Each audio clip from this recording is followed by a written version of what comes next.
So that day became cursed throughout history, and so that is why that event happened on that very day. You remember the story of the 10 spies who brought the bad report, and the 2, Joshua and Caleb, who brought the good report, and they had the big grape? Because they rejected the land and were afraid of the spies and didn't trust God, that day also became cursed throughout history. That happened on the 9th of Av, roughly our July, August.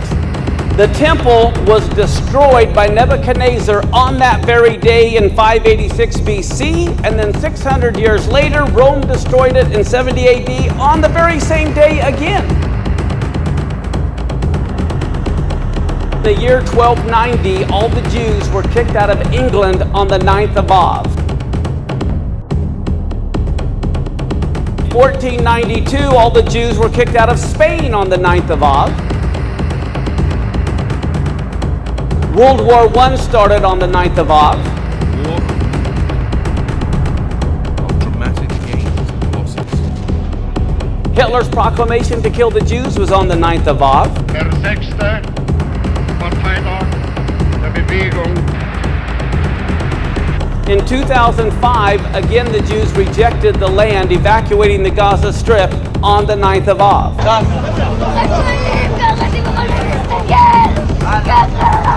The next year in 2006, the Lebanon War started on the 17th of Tammuz, the same day they worshiped the golden calf.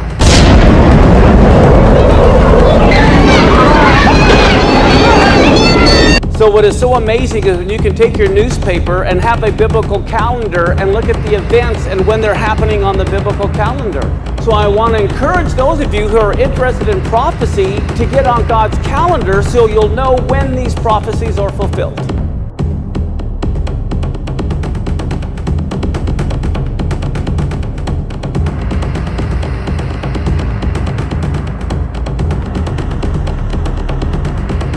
하늘의 징조와 그 역사, 세계 역사와 성경과 그 과학을 연계해서 말씀을 이렇게 해주니까 너무나 확실하게 이렇게 들려왔고. 솔로몬에 대한 강의는 진짜 좀 충격이었어요. 앞으로 나타날 적그리스도가 어떤 모습인지가 솔로몬을 통해서 너무나 명확하게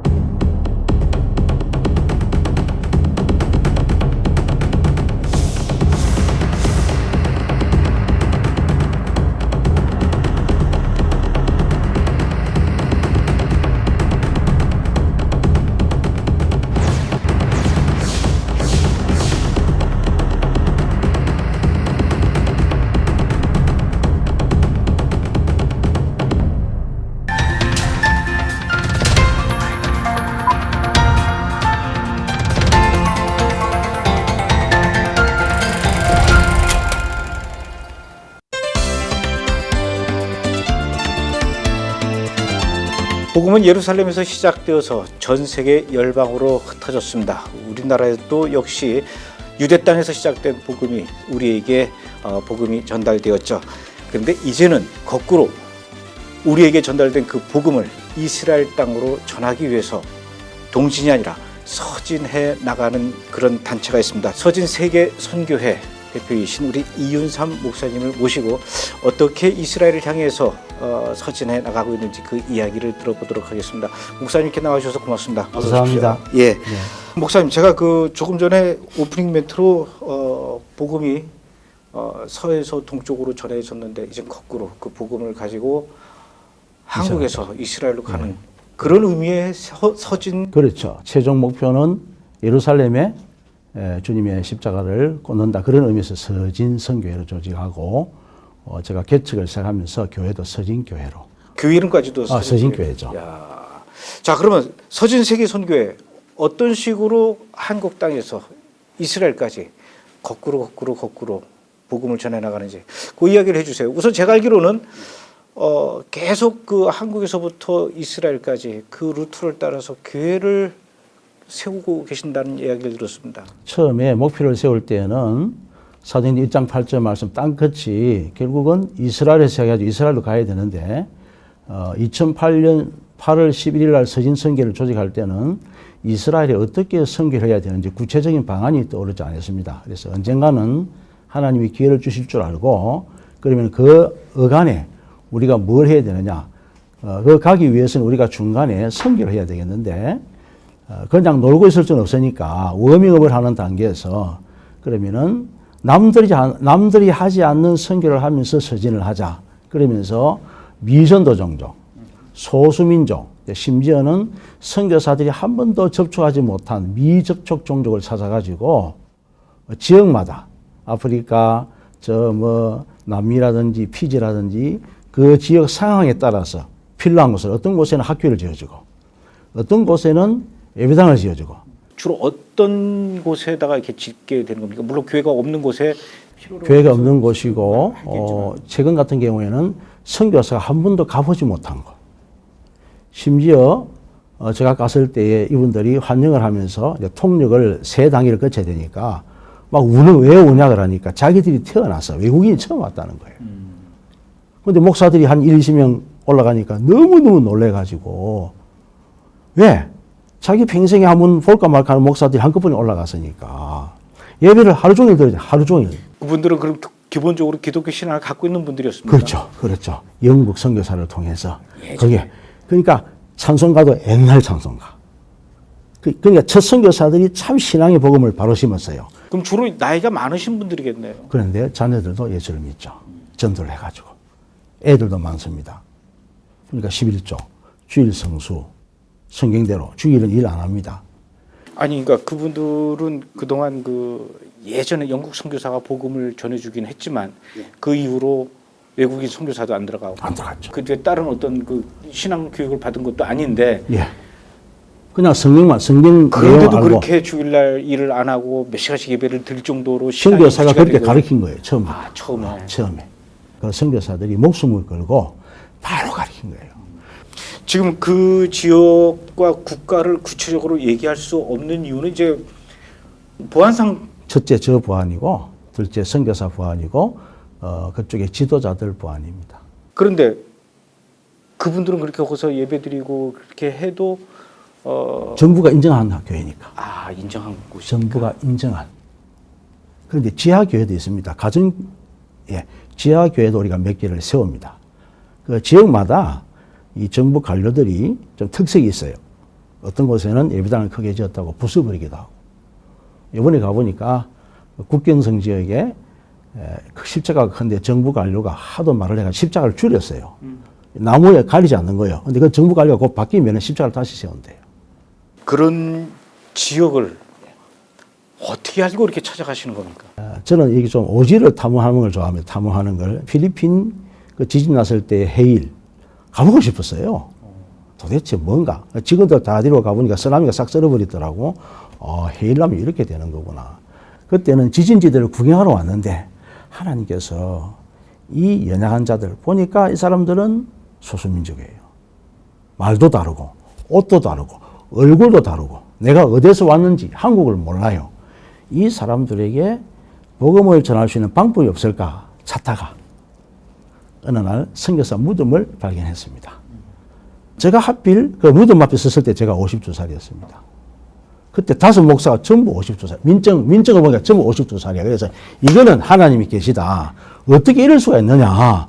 교단도 다르고 선후배인데 그때 제가 손을 들고 울면서 기도했습니다. 하나님, 저 선교사님이 하다가 남겨둔 걸 제가 할 수 있도록 기회를 주십시오. 이 지역은 선교사가 마음대로 못 가는 곳인데 평생 제가 하면은 20개나 안 짓겠습니까? 그 기회를 달라 그랬어요. 울면서. 그러면서 이제 부흥회를 다니면서 그쪽 지역을 알리고 선교하기를 시작했습니다. 저는 기도하면서 평생 내가 200개는 짓다 보면은 이스라엘 연결이 안 되겠느냐. 그래 했는데 2008년, 2009년 선교를 조직하고 2년 만에 200개를 지어버렸습니다. 2년 만에 200개를 지어버렸죠. 거의 일주일에 한 2개씩 지은 거네요. 그렇죠. 작년 5월부터 지금까지는 350개 됩니다. 그게 가능합니까? 선교비가 들어오니까. 아니, 선교비가 들어와도 그 교회라는 게 이렇게 하루 이틀 사이에 뚝딱 지어지는 게 아니잖아요. 한 몇 달 걸리죠. 예. 거기는 냉난방 시설이 없으니까. 또 지역마다 또 사람들이 일하는 게 다 느리고 뭐 절차가 따지고 쉬는 시기가 있습니다. 그 쉬는 시기에 자기들이 짓습니다. 얼마나 정성스럽게 짓겠습니까? 그 사람들이 예, 그래서 우리가 돈 1,000만 원 주면은 예. 땅은 자기들이 처음 만났을 때 조건을 땅 당신들이 기증할 수 있느냐. 시멘트, 철근 당신들이 구할 수 없는 건 기본적에서 1,000만 원 주겠는데 나머지 모래 퍼 올리고 바위를 부숴가지고 자갈을 만들고 이거는 당신들이 할 수 있느냐. 그리고 당신들 힘으로 지을 수 있느냐. 그러면은 5천만 원에서 1억 정도 들어가는 예부당이 1,000만 원 가지고 가능해집니다. 아, 인건비가 안 들어가는군요. 그러니까. 예. 예. 근데 건물을 짓게 되면 건물 이외에도 뭐 여러 가지 이렇게 시설이 들어가야 되지 않습니까? 건물 안에 식당, 건물, 화장실은 아무리 지어라 그래도 그 사람들은 신경을 안 씁니다. 제발 그러면은 이제 몇 번 이야기했더만 교회 옆에 구덩이 하나 파놨더라고. 널판지 2개 이렇게 걸쳐놓고 그게 화장실이래요. 그러니까 온 천지가 화장실이야 그게. 그러면 뭐 마이크나 뭐 이런 영상 시설 이런 거는 처음에는 없었는데 그 나라가 어느 시기에 전기를 다 넣어줬어요. 그래서 주일 같은 경우에는 적은 촉수지만은 이제 쓸 수 있고 이 신디가 들어간 것도 있고 없는 것도 있고 있는 것도 있고. 목사님, 근데 그 교회에 화장실을 만들려고 해도 안 만들고 그냥 구덩이 만들어 놓고 널빤지 2개 깔아 놓을 정도로 그런 사람들인데 그런 사람들에게 5천만 원 돈을 들여서 이렇게 교회 건물을 세워주면은 처음에는 멋있단 말이에요. 근데 그게 유지 관리가 됩니까? 되죠. 2008년부터 시작했는데 지금까지 처음에는 걱정을 했습니다. 이게 첫째 지도자들이 이걸 관리할 수 있겠냐. 근데 희한한 거는 자리를 할 수 있겠냐. 빚을 갚아야 될 거 아닙니까? 이사들이 한 1, 2년 동안 토론을 많이 했습니다. 나는 그랬어요. 한국의 네비우스 박사가 쓴 네비우스 정책 때문에 한국이 자립을 했다. 한국 초창기에 보면은 교회를 질 때 너무 힘드니까 선교사 와가지고 영감님, 집사님 돈 좀 도와줄까 하면 괜찮습니다. 우리가 하겠다고. 그때 깜짝 놀란 거예요. 그렇게 해가지고 한국이 부흥된 겁니다. 그쪽에도. 그렇게 하라 그랬습니다. 만약에 당신들이 그 뒤에 건축을 하다 보니까 돈이 모자란다. 그런 말 할 경우에는 처음부터 안 하겠습니다. 자기들이 분명히 하겠대요. 근데 한 교회도 쓰러지지 않냐고 100% 자립입니다.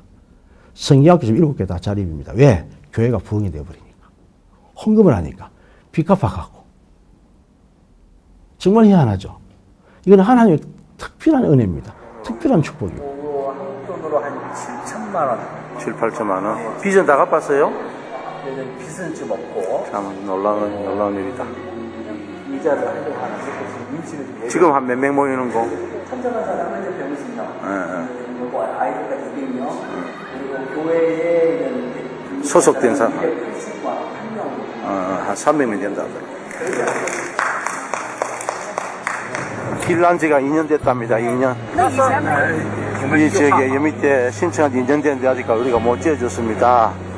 가슴이 아픕니다. 있긴 있는데 너무 낡아서 허물어진대요. 어디로 갈게? 여기 와봐야 은혜가 되지. 그러면 그렇게 교회가 완성이 되면은 이제 하나님께 헌당하고 그 뒤에 이렇게 서진 세계 선교회에서 계속 관리도 합니까? 아니면 그냥 그걸 끝입니까? 관리라는 거는 교육자죠. 교육자는 성경학교로 보내가지고 성경 공부를 시킵니다. 그리고 그 지역 목사가 수시로 돌아봅니다. 피라미식으로 보고가 들어오죠. 세웠던 교회 중에 많은 교회 중에 특별히 더 이렇게 기억이 나고 사연이 있는 그런 교회가 있습니까? 이번에 갔던 교회입니다. 3, 40년 만에 목사, 선교사가 처음 들어왔대요. 근데 가는데 중간에 누가 차를 세우더라고. 왜 나가라니까 그 지도자 보고 2년 전에 교회 지어달라고 신청했는데 왜 교회를 안 지어주냐. 지금 우리가 가정집에 모이는데 집이 무너질 판이다. 저는 그 말을 못하니까 죄송합니다. 돌아가서 소개 찍겠습니다. 그때 따라갔던 목사님 이 지역에 몇 개 아직 못 지었습니까? 이 지역에 지금 그냥 100개 된다니까. 100개 다 달래. 달라는 건 무슨 뜻이에요? 자기 교회가 책임지겠다는 거죠. 그러면 얼마입니까? 한 10억? 10억이죠. 큰 교회. 이스라엘도 마찬가지입니다. 한국의 한 교회만 달라지면은 저 300군데 모이지 않습니까? 저 예배당은 못 짓지만은 저들이 원하는 어느 수준 해결할 수 있죠. 한국 교회 한 교회만 달라붙어도. 그렇죠. 한 교회만. 지금 우리는 이제 크고 작은 교회들 110개 교회가 네트워크를 이루어가지고 심지어 10명도 안 되는 교회가 교회를 지은. 그러니까 손들었으니까 한 분이. 그러면 서진 세계선교회가 한 110개 정도 네트워크죠, 네트워크. 교회가 네트워크가 예, 있군요. 예, 예. 그 교회들이 이제 계속 십시일반으로 따라오는 다 거죠. 이렇게 예. 힘을 모으고 또 네. 거기는 우리 교회가 책임지겠습니다. 뭐 이렇게 하는 교회도 있고. 탐방 가가지고 분양을 바로 받죠. 딱 보여주면은 이 지도가 있습니다. 그러면 자기들이 나는 이 지역에 짓고 싶습니다. 짓고 싶습니다. 그러면 최대한 6개월 안에 돈을 보내야 돼요. 어떤 지역은 당신 교회가 분양됐다 그러면 빚을 먼저 내요. 빚을 내가지고 지어버려요. 아니 분양을 받았지만은 지어주겠다 허락 안 했잖아요. 그런데 이분들은 서진 세계 선교는 약속을 지킨다고요. 그러니까 선교사 때 신청해놓고 어느 교회가 당신 교회 짓겠다고 말도 안 했는데 가보니까 벌써 교회를 지어버렸어요. 간판만 붙이면 돼. 그만큼 열심입니다. 그래서 그런 교회 우선으로 먼저 선교비를 보내죠. 그러면 그분들이 지금 어떻게 부흥돼 가고 있는지도 여기서 파악하고 있나요? 성경학교 교장들이 다 파악하죠. 파악해서 이제 네, 지금 한 20만 명이 모입니다. 와. 20만 명이 새로 예수 믿게 모이는 20만 명. 그러니까 이런 경우를 하나님께서 이제 이스라엘의 선교의 문을 여시면은 저는 그렇게 생각합니다. 사명이 중요하지 부자들이 교회 짓는 게 아니더라고요. 가진 것은 없었지만은 믿음이 부요하니까 자기 것을 내놓는 거예요. 예를 들어 어떤 경우에는 교회를 분양했는데 빨리 안 짓는 거야. 그러면 계속 전화가 옵니다. 어느 날 갑자기 저 사람이 은퇴금을 다 줄게 해버려도 은퇴금. 은퇴금을 저는 지금 은퇴금 뭐 이런 게 없습니다. 교회가 일단 교회를 지어야 된다가야. 교회 짓는 게 문제다. 이거는 나중에 생각하자. 오늘 많은 목사들이나 교인들은 노후 대책은 준비하는데 사후 대책을 준비를 잘 안 하더라고요. 우리는 사후 대책을 확실하게 하자. 저는 개인적으로 이 브레드 TV를 보면서 주님 오실 때가 다 된 것 같다. 블라드문 쭉 보면서 성경 모든 연이 다 이루어지잖아요. 그렇다면은 늦게 오시더라도 빨리 올 수도 있으니까 빨리 오기 전에 예를 들면 내일 주님 오실 텐데 오늘 예배당 지어놓으면 전도 안 되잖아요. 그러니까 빨리 지어가지고 빨리 예수 믿게 만들자는 거예요. 그렇다면 이스라엘도 마찬가지다. 이스라엘에서는 지금 어떤 계획을 갖고 있는 게 있습니까? 대형교회 한두 개가 빨리 가보자. 그래서 이스라엘 선교 탐방 가자. 가가지고 가슴에 불 받아오자. 불 받으면은 이제 번지는 거죠. 그러면은 이 방송 내용이 네트워크 다 갈 것이고 저는 또 네트워크 교회들에게 또 교인들에게 우리 교인들에게 이제는 두 군데다 우리가 하고 있는 그쪽 지역하고 좀 아프리카 의견 다 줄이고 딱 두 군데 지금 그 지역하고 이스라엘 로 집중하자. 그리고 목표가 2,000개거든요. 네. 지금 완공이 주부에 1,000몇 개가 나오고 지금 300개는 공사 중입니다. 그러면은 어떤 방식으로든지 이스라엘에 한 300개 정도는 우리가 어떤 방식으로든지 후원하자. 할 수 있으면.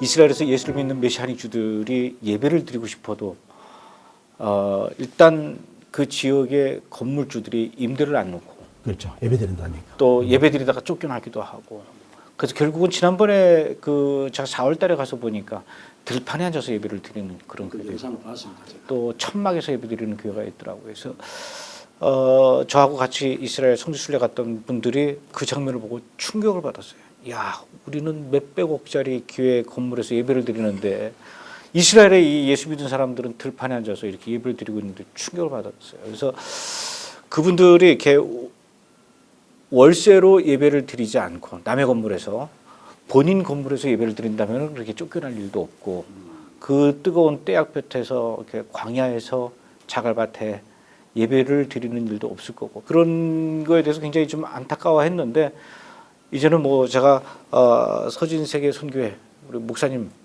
또 이렇게 붙잡고 늘어져야 될 것 같습니다. 앞으로 서진세계 선교회하고 브레드 TV하고 이스라엘의 그 메시아닉 주들의 이 예배 초소를 마련하는데 같이 힘을 모아서 좀 일을 해나갔으면 좋겠습니다.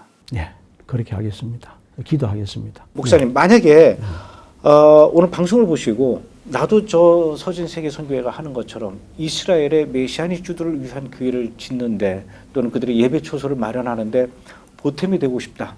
어떻게 연락을 하면 될까요? 그리고 어떤 식으로 도움을 줄 수 있을까요? 저 서진 선교회 본부가 있으니까 본부로 연락하면은 일단은 교회 하나 짓는 건 1,000만 원인데 교회 사이즈에 따라서 1억이 들면은 10명이 후원하면 되는 거고 그쪽은 아마 많이 들 겁니다. 그래서 1,000만 원 이상 헌금해 주시고 아니면은 적게 하면은 또 적은 돈을 모아서 그렇게 하겠습니다. 어떤 경우는 이제 나머지 부분은 우리가 메꿔갑니다. 계속 메꿔가면서 왜냐하니까 어떤 사람은 보내주다가 중단하는 경우가 있어요. 그러면은 이제 저희 교회가 메꿔가야 되죠.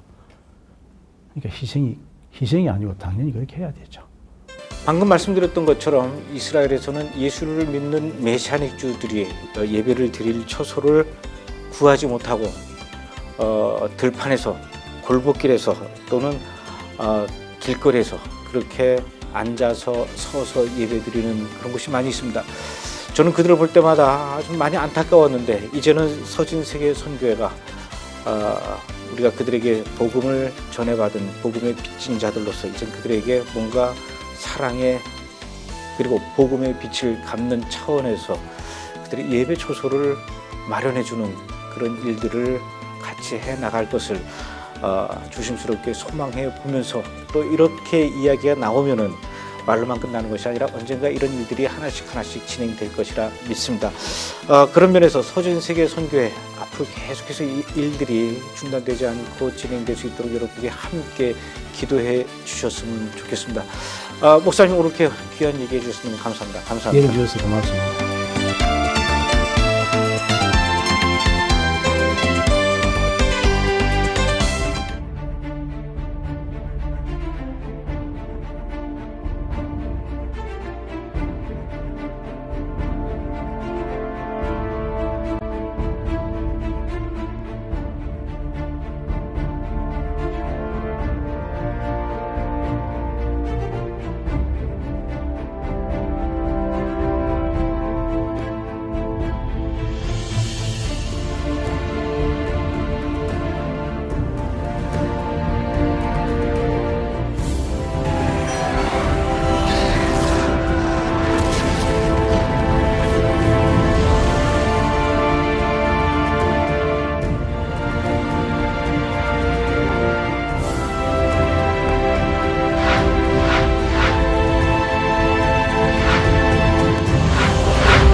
entire 7 years is the Great Tribulation.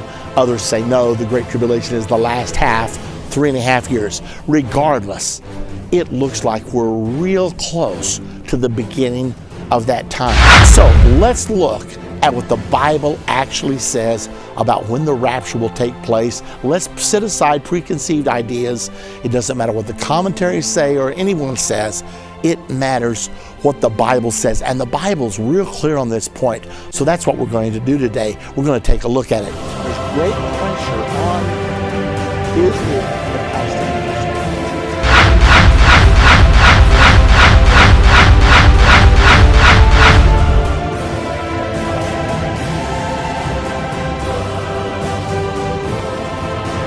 Come to a peace agreement. And when you deal with the Temple Mount, everybody already knows that the Arabs will not get it.